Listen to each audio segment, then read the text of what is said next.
오늘 탄핵안 가결로 윤석열 대통령에 대한 체포가 현실화되고 있다는 분석이 나옵니다.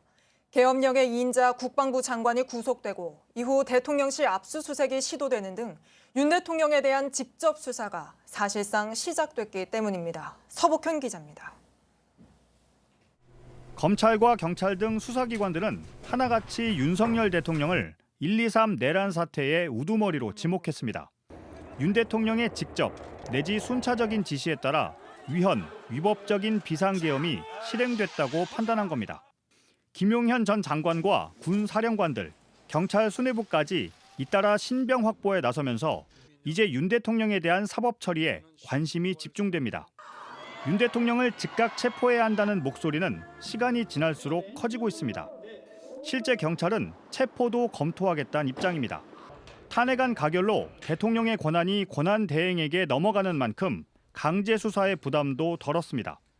하지만 법원에서 체포영장을 발부받더라도 윤 대통령이 반발하면 상황이 복잡해집니다. 경호법 등을 들어 무장한 경호처가 막아설 수도 있기 때문입니다. 탄핵안 가결로 직무가 정지돼도 윤 대통령의 경호는 유지됩니다.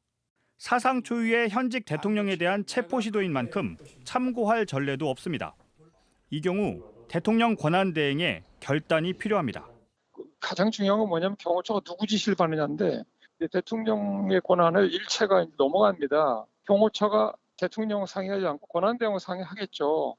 오늘 탄핵안 가결로 수사기관들은 윤 대통령의 조사 방법에 대해 본격적인 검토에 나설 계획입니다. JTBC 서복현입니다.